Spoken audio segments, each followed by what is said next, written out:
오늘날 우리가 사는 이 사회를 분노 사회라 그렇게 말합니다. 여러분 많이 속상하시죠? 사는 게 너무 힘들어서 아마 그럴 것 같습니다. 우리나라 자살률이 줄곧 세계 1위인 것을 보면은 우리 사회가 특별한 점이 있다 싶습니다. 요즘 들어서 사회 변화가 너무 빠르게 진행이 됩니다. 그래서 여기서 오는 부적응과 또 소외감 같은 것들로 인해서 노인 세대는 노인 세대대로 또 젊은 세대는 젊은 세대대로 여러 가지로 많은 이런 화가 나고 분노가 그렇게 있을 겁니다. 화가 나는 이유는 저마다 다르겠지만은 마치 땅에 지뢰가 묻혀 있는 것 같은 그런 우리 감정에 묻혀 있는 지뢰와 같은 것이 바로 분노이지요. 우리나라 국보 1호가 남대문이라고 우리가 흔히 부르는 숭례문입니다. 태조 이성계 1300 몇 년도에 그 남대문을 세웠는데 2008년도에 불이 타 버렸습니다. 어떤 사람이 화가 나가지고 홧김에 불을 질러서 그렇게 타버렸습니다. 600년을 넘게 서울을 상징하는 우리나라를 상징하는 문화유산인데 그야말로 5시간 만에 홀라당 타버렸습니다.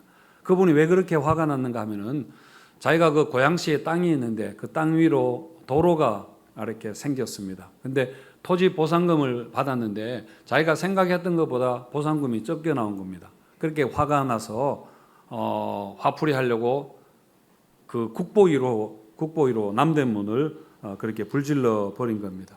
그리고도 분이 덜 풀렸는지 한다는 소리가 사람 아무도 안 죽었으면 됐지 뭐. 그 불탄 거야 다시 지으면 되지. 그렇게 이야기해서 그래서 그 사람 말하는 대로 다시 지었습니다. 그래서 5년에 걸쳐서 공사비 225억이 들어서 그렇게 지었는데요. 이처럼 분노는 불길처럼 타올라서 순식간에 우리 모든 것을 다 불질러 버리는 그런 것이죠. 오늘 예수님의 말씀도 이 분노에 관한 것입니다. 지난번에 우리가 마태복음 5장까지 말씀을 5장 20절까지 말씀을 보았는데 5장 20절의 말씀을 보시면은 내가 너희에게 이르노니 너희 의가 서기관과 바리새인보다 더 낫지 못하면은 결코 천국에 들어가지 못하리라. 결코 천국에 들어가지 못하리라 하는 것은 구원받지 못하고 지옥에 간다는 그런 차원의 말씀이라기보다는 하나님 나라에 합당하지 않다. 하나님 나라의 백성으로서 합당하지 않다. 그런 뜻입니다. 당시의 바리새인들과 서기관들은 굉장히 열심히 하나님을 믿고 율법을 그렇게 지켰습니다. 그런데 예수님 말씀은 그렇게 해서 안 된다. 그거 잘못이다. 그렇게 말씀하는 겁니다.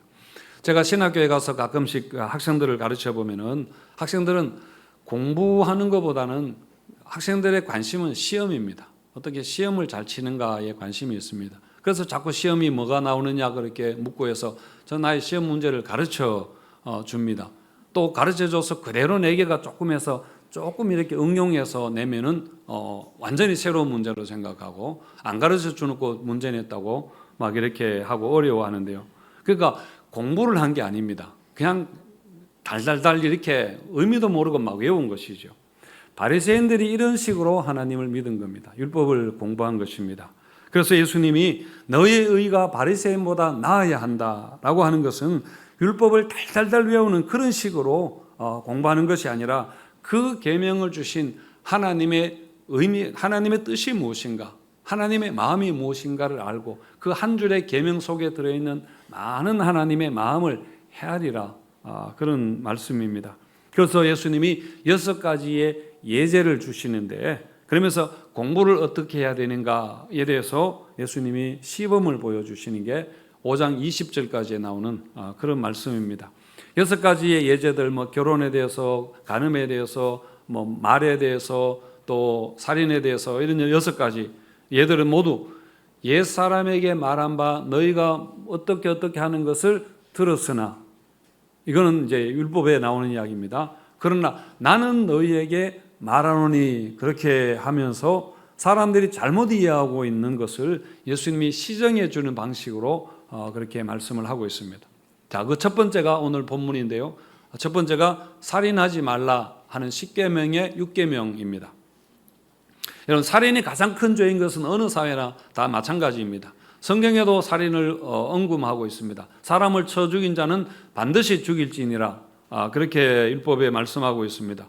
물론 정상 참작에 되는 몇 가지 예들이 있지만은 성경에서 살인을 금하는 가장 주된 이유가 사람은 하나님의 형상으로 지음받았기 때문에, 하나님의 형상으로 지음받았기 때문에 사람의 목숨은 천하보다 귀한 것이어서 그렇게 하는 것이죠. 그렇게 살인을 중벌로 극형으로 그렇게 다스리고 해도 살인 사건은 끊이지 않고 계속 일어납니다. 우리나라에도 1년에 700~800건의 살인 사건이 일어난다고 하는데요. 여러분, 사실 살인은 행동으로 드러나는 폭력의 극단적인 그런 경우입니다. 그래서 살인까지는 이르지 않더라도 수많은 폭력들이 마찬가지로 예수님이 말씀하시는 이 살인의 범주에 들어가는 것입니다. 뭐 가정폭력과 또 어떤 학교폭력과 언어폭력이나 성폭력 같은 것들, 이런 폭력들 다 이 살인의 범주에 들어가는 것입니다. 우리 사회는 폭력을 미화하기도 하고 어떤 면에서 부추기기도 하는 그런 면도 있습니다. 뭐 마동석 같은 굉장히 뚱뚱한 배우 있잖아요. 그런 배우들이 인기가 높은 것도 막 사람이든 뭐든 막 때려부시면은 괜히 그걸 보면서 속 시원해하고 대리만족을 얻고 그런 것도 있죠. 그런데 여러분, 이런 폭력과 살인, 이것은 사실은 마음에서 일어나는 겁니다. 미움과 분노와 멸시와 같은 이 마음에서 일어나는 것인데요. 그래서 예수님은 살인이라는 그 행위 그 자체보다 그 살인을 저지르게 되는 동기, 그 근본 원인을 예수님은 더 주목해서 보시는 것입니다. 그래서 21절과 22절에 보시면은 옛사람에게 말한 바 살인하지 말라, 육계명을 이야기하는 거죠. 누구든지 살인하면 심판을 받게 되리라 하였다는 것을 너희가 들었으나 나는 너희에게 이르노니 형제에게 노하는 자마다 심판을 받게 된다. 멸시하는 자마다 지옥불에 들어가게 되리라. 그렇게 하셨습니다. 여러분, 살인하면 심판을 받는다고 했지만은 예수님은 형제에게 노하는 자마다, 형제에게 화를 내는 자마다 심판을 받는다. 그렇게 하셨습니다. 그러니까 형제에게, 사람에게, 자매에게 분노하고 멸시하고 모욕하고 하는 것도 살인과 마찬가지로 예수님께서는 보시는 것입니다. 물론 이 말씀은 사람이 화를 내서 안 된다는 이야기는 아닙니다. 예수님도 뭐 여러 차례 화를 내셨으니까요. 여러분, 분노라는 것은 그 자체가 나쁜 것은 아닙니다. 분노는 우리가 슬픔과 기쁨과 같은 하나님은 우리에게 주신 여러 가지 감정 가운데 한 가지이죠. 누가 나한테 함부로 대하고 나를 나쁘게 막 이렇게 멸시하고 할 때에 우리는 당연하게 화가 납니다. 화를 내야 됩니다. 화를 내야 될 때는 우리가 화를 내야 나 자신을 보호할 수가 있습니다. 오히려 이런 때에 그 화를 내지 못하면은 그것이 나에게 상한 감정이 되고 나를 오히려 내가 지키지 못해서 해치는 것이죠. 그리고 나에게 훨씬 더 나쁜 결과를 가져오게 되는 겁니다. 그래서 우리가 정당하게 화를 낼 때는 또 화를 내는 게 여러분 필요합니다. 이처럼 분노가 때로는 옳은 것일 수도 있고 필요한 것일 수 있더라도 그것을 잘 다스리지 못하면은 크게 문제가 될 수 있는 굉장히 위험한 것이다. 그런 이야기이죠. 예수님이 형제에게, 자매에게 노하는 자마다 하신 것은 이런 정상적인 분노를 말하는 것이 아니라 나쁜 동기에서 일어나는 그런 분노를 이야기하는 것이고, 또 이 분노를 적절하게 잘 다스리지 못하면은 일어나는 결과에 대해서 주의를 주시는 것입니다. 구약 창세기에 나오는 가인이 바로 그런 경우입니다. 가인은 인류 역사의 첫 살인자입니다. 자기 동생을 홧김에 돌로 쳐 죽여버렸죠. 동생 아벨과 함께 가인이 하나님께 제사를 드렸는데 무슨 연유에서인지 하나님이 동생의 제물은 받으시고 가인의 그 제물은 하나님이 받지 않으신 겁니다. 그러니까 이 가인이 갑자기 화가 난 것이죠. 창세기 4장 5절에 보시면은 가인과 그의 제물은 하나님이 받지 아니하신지라 가인이 몹시 분하여 안색이 변하니, 이렇게 했는데 가인이 이렇게 화를 내는 것을 보면서 하나님이 가인에게 너 조심해야 되겠다, 그렇게 하십니다. 죄가 문 앞에 웅크리고 엎드려 있으니까 너는 너 죄를 다스려라, 그렇지 않으면 큰일 난다, 이렇게 주의를 했는데 가인은 그 분노를 다스리지 못했습니다. 그래서 동생을 기회가 있을 때에 돌로 쳐 죽여버린 것이죠. 여러분, 창세기에서 아담과 하와의 범죄 직후에 4장에서 바로 이 가인의 살인 사건이 나오는 것은 죄가 무엇인가, 죄가 어떻게 되는가 하는 것을 보여주시는 것이고, 죄의 결과가 그렇다는 겁니다. 그리고 또 죄가 무섭게 힘을 가지고 확산되어 나가는 그 시작을 그렇게 보여주는 것입니다. 예수님도 사탄 마귀에 대해서 뭐라고 했는가 하면은 그는 처음부터 살인한 자요, 그렇게 했던 것처럼 가인이 동생을 죽인 것 분노에서 비롯된 것입니다. 그 분노는 또 다른 어떤 감정에서, 옳지 않은 감정에서 시작이 된 것이죠.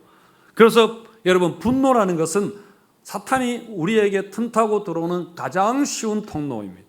우리가 분노하는 순간에 우리가 조심해야 됩니다. 사탄이 들어오도록 문을 여는 것이기 때문에 그렇습니다. 그래서 에베소서 4장 26절 27절에 보시면은 분을 내어도 죄를 짓지 말며 해가 지도록 분을 품지 말고 마귀에게 틈을 주면 안 된다, 그렇게 하셨습니다. 이거는 화를 내지 말라고 한 게 아닙니다. 화가 나서 화를 내더라도 근데 그 화를 품지 말아라. 해가 지도록 그것을, 화를 계속 가지고 있으면 안 된다, 그런 이야기입니다. 여러분, 우리가 분을 품고 분을 풀지 않으면은 반드시 그것을 통해서 사단이 우리 가운데 들어오게 됩니다. 훨씬 더 치명적인 결과를 가져오게 되는 것입니다. 제 친구 목사 중에 한 명은 자기가 늘 하는 말이, 나는 김연기고 아니면 아니다, 아닌 사람이다. 그래서 나는 항상 해야 될 말은 하고 나는 항상 바른 말을 한다. 자기는 늘 하는 말이 바른 말이라고 그렇게 이야기합니다. 그러면서 남의 속을 뒤집어 놓는 그런 이야기들 많이 하는데, 그러고 하는 이야기가 나는 뒤끝이 없다, 나는 뒤끝이 없는 사람이다, 그런 이야기하죠. 할 말 다 했는데 뭐 뒤끝이 있을 게 뭐가 있겠습니까? 그래서 이 사람은 잘 잡니다. 뭐 남 그렇게 해놓고도 아주 누우면 바로 자는데, 그런데 그 말을 들은 사람은 속상해서 잠을 못 자는 거죠. 물론 이렇게 눈치 없는 사람도 문제이지만은 이렇게 살면은 사실은 속병은 없을 것 같습니다. 스트레스는 없을 것 같습니다. 자, 그리고 여러분, 또 우리가 주의해야 될 것이 분노와 연결되어 있는 것, 분노와 같이 엉켜 있는 그런 것인데, 그것은 바로 남에 대해서 멸시하고 남을 모욕하는, 무시하는 것입니다. 여러분, 사람을 멸시하고 사람을 이렇게 모욕하는 것도 살인과 마찬가지의 죄라는 겁니다. 어쩌면 우리 사회의 분노보다 훨씬 더 만연해 있는 감정이 바로 이런 남을 멸시하고 남을 무시하고 이렇게 무시당하지 않으려고 하는 이런 거 아니겠습니까? 자, 우리 22절 말씀 같이 한번 읽어볼까요? 시작. 심판을 받게 되고 형제를 대하여 라가라 하는 자는 공회에 잡혀가게 되고 미련한 놈이라 하는 자는 지옥불에 들어가게 되리라. 아멘. 예, 오늘 우리 오랜만에 욕을 한번 몇 가지 배워보겠습니다. 성경에 나오는 욕입니다.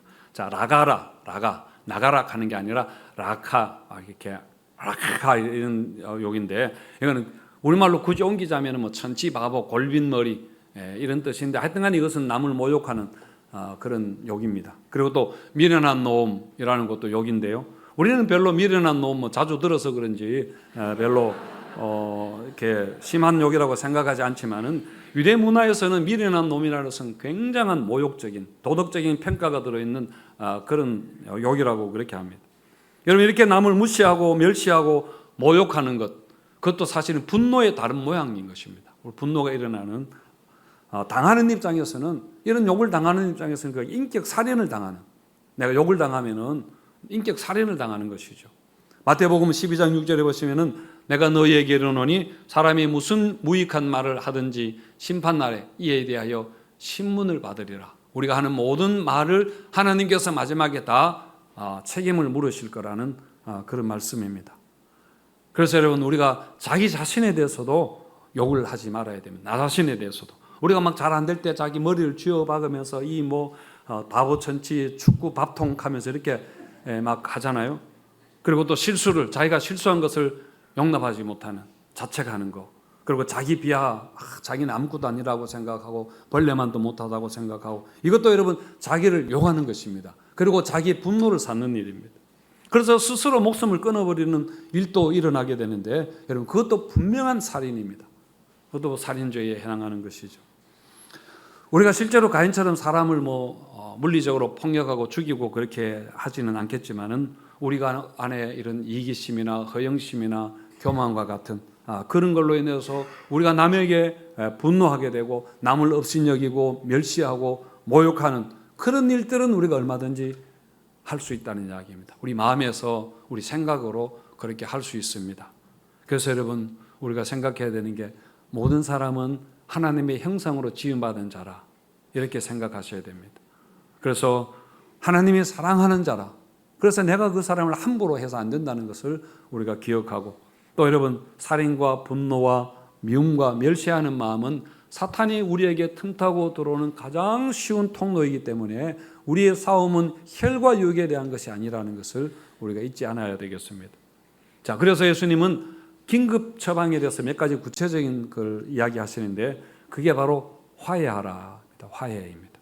23절과 24절 우리 같이 한번 읽겠습니다. 시작. 그러므로 예물을 제단에 드리다가 거기서 내 형제에게 원망 들을 만한 일이 있는 것이 생각나거든 예물을 제단 앞에 두고 먼저 가서 형제와 화목하고 그 후에 와서 예물을 드리라. 자, 여러분 분노와 미움과 멸시와 같은 것이 살인과 같이 무서운 죄이고 이것이 심판에 받게 되고 지옥불에 들어가는 이런 엄청난 것이라면은 우리가 이것을 심각하게 다뤄야 된다는 이야기입니다. 이것을 그 이전에 그런 문제가 있기 이전에 해결을 해야 되고 그리고 즉시 신속하게 해결하라 이런 의미입니다. 여러분 사람에게 가장 우선되고 중요한 일이 무엇이겠습니까? 그것은 하나님을 예배하는 일입니다. 우리 하나님을 예배하는 것이 우리에게 가장 중요한 일입니다. 그런데 예배하는 것보다 더 중요하게 더 우선적으로 해야 될 것이 바로 이 문제라는 이야기입니다. 가인이 제사 드리다가 예배 드리다가 자기 동생을 죽였습니다. 그래서 여러분 제사를 드리려고 줄을 서 있다가 그때는 사람들이 갑자기 예루살렘에 모이게 되면은 많은 사람들이 줄을 서서 제물을 드리려고 기다려야 되는데 줄을 서서 기다리고 있다가 내가 누구 그 원망 들을 만한 일이 생각이 나잖아요. 그러면은 제물을 그 자리에 두고 다시 먼저 가서 화해하라. 화해하고 그리고 와서 예배하라. 그렇게 했습니다. 물론 이 말씀은 강조하기 위한 과장법이 들어있는 그런 말씀이기도 합니다. 예를 들어서 갈릴리에서 지금 예루살렘까지 그 제사 드리러 이렇게 왔는데 갑자기 옆집 사람이 나를 싫어하는 생각이 나서 갈릴리까지 다시 돌아가야 된다면 비둘기 두면 비둘기 날아가 버리고 염소를 몰고 왔다면 130km를 다시 돌아가야 되는데 그게 쉬운 일이 아닌 것이죠. 여러분 우리도 이 말씀을 문자 그대로 지켜야 된다면 지금 이 자리에 아무도 없을 겁니다. 지금 예배 준비 찬송 부르다가 이렇게 생각이 나서 다 여러분 돌아간다면 이 자리가 텅 비지 않겠습니까? 저도 가야 됩니다. 저는 갈 데가 많아가지고 오늘 못 돌아올지 며칠 안에 못 돌아올지도 모릅니다. 매주일마다 우리가 이런 일이 있어서 예배드리다가 가고 예배드리다가 가면은 여러분 예배가 제대로 되겠습니까? 그렇지만 예수님이 이렇게 강조해서 말씀하시는 것은 뭐냐면은 그만큼 중요한 문제다. 그만큼 우리가 미리 해결해야 되는 문제고 신속하게 해결해야 하는 문제다. 그런 의미입니다. 그래서 아예 뿌리부터 잘라버려야 되는 것이다. 그게 사기 나고 자라게 되면은 치명적인 결과를 가져온다는 그런 이야기죠. 그리고 두 번째 해결책도 마찬가지입니다. 25절과 26절을 읽어보겠습니다. 시작. 너를 고발하는 자와 함께 길에 있을 때에 급히 사화하라. 그 고발하는 자가 너를 재판관에게 내어주고 재판관이 옥리에게 내어주어 옥에 가둘까 염려하라. 진실로 내게 이르노니 내가 한 푼이라도 남김이 없이 다 갚기 전에는 결코 거기서 나오지 못하리라. 아까는 원망 들을 만한 일이 생각나거든 그렇게 했는데 여기서는 이번에는 그 사람이 나한테 직접 찾아오는 것을 예상하고 하는 말입니다. 그러니까 빚진 상황을 가상해서 지금 빚쟁이가 나한테 채권 집행하러 채무 집행하러 그렇게 찾아오고 있습니다.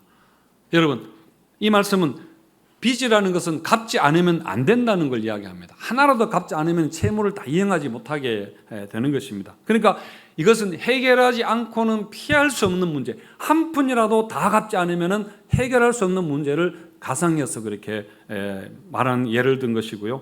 그래서 빨리 달려가서 빚쟁이와 타결을 보지 않으면 감옥에 가게 된다. 감옥에 간다는 것은 뭐냐면 끝이라는 이야기입니다.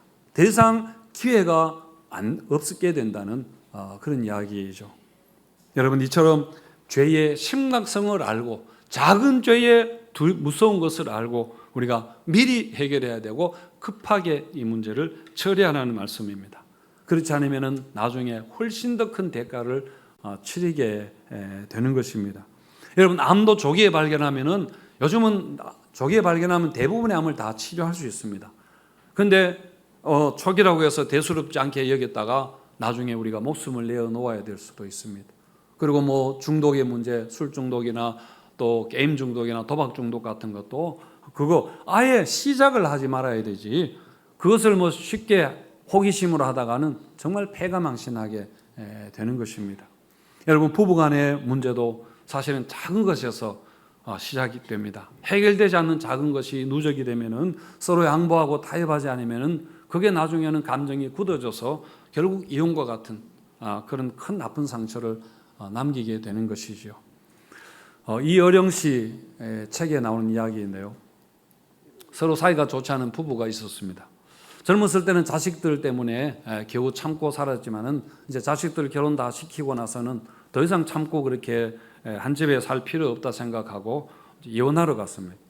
그래서 법원에서 이혼 수속을 마치고 이제 헤어지려고 하는데 그 변호사가 이야기하기로 그래도 50년이나 함께 같이 살았는데 그냥 헤어지기 그러니까 가서 삼계탕이라도 먹고 집에 가라고 그렇게 했습니다. 그래서 삼계탕 먹으러 가서 이제 식사를 하는데 남편이 아내에게 좀 미안한 마음이 있어서 마지막으로 이렇게 닭 날개를 찢어서 부인에게 주었습니다. 그래서 부인이 짜증을 내면서 왜 당신이 맨날 나한테 날개만 주냐고. 그렇게 하니까 남편이 아니 당신 날개를 좋아하잖아. 그렇게 하니까 부인이 아니 말이 그렇지 세상에 날개 좋아하는 사람이 어딨냐고. 나도 닭 다리를 좋아한다고. 당신이 닭 대가리여서 눈치가 없다고 그렇게 하더랍니다. 그 말을 듣고 집에 와서 가만히 생각해 보니까 남편이 참 내가 아내의 그 마음을, 작은 마음을 헤아려 주지 못했다는 그런 후회가 되더랍니다. 그래서 미안하다고 말하려고 부인에게 전화했는데 이 부인이 이제 삐진 겁니다. 그래서 화가 나서 전화를 안 받았습니다. 근데 또 부인은 부인대로 에이 뭐 별거 아닌데 전화 받을 걸, 이렇게 자존심을 세우다가 또 전화 오겠지 이렇게 기다렸는데 전화가 아무리 기다려도 오지 않는 겁니다. 그런데 소식이 들려오기로 그 남편이 쓰러져서 응급실에 실려갔다는 겁니다. 그리고 결국 며칠 후에 죽었다는 그런 이야기입니다. 자, 여러분, 이처럼 시간이 지나면은 사실은 다 후회할 일들입니다. 아무것도 아니었던 일들이 굳어져서 그게 크게 되어서 이렇게 중요한 것을 망가뜨려 버리는 것이죠. 여러분, 자존심 사실 아무것도 아니죠. 그리고 우리가 그것을 뭐 한다고 해서 별로 이익 보고 지금 뭐 큰 돈이 남은 것도 사실 아닐 겁니다. 결국 마지막에 중요한 것은 사람 아닙니까? 그리고 사랑입니다. 그리고 관계입니다. 사실 별거 아닌 걸로 우리가 괜히 상처와 아픔과 후회를 만들 필요가 없다는 것이죠.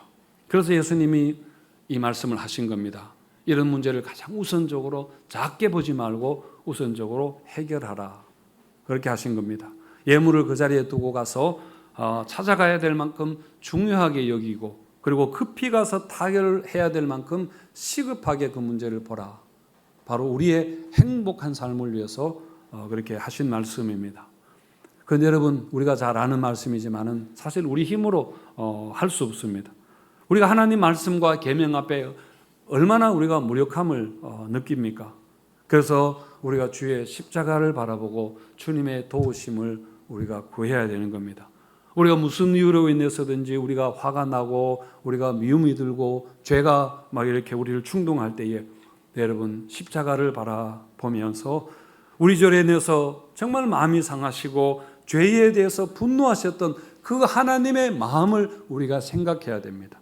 그 모든 하나님의 진노를 다 십자가에 쏟아부으시고 대신에 우리를 용서해 주셨던 그 하나님의 심정을 우리가 여러분 알게 되는 것입니다. 그래서 우리가 작은 것이지만 내가 선을 행하기에 참 무력하다는 것을 여러분 고백하시고 십자가 바라보면서 주님의 도우심을 구할 때에 주님께서 우리를 도와주실 것입니다. 이처럼 우리의 죄악된 마음, 은혜로 다스리고 그래서 하나님 말씀에 순종해서 행복하게 살아가는 성도님들 되시기를 축원드립니다.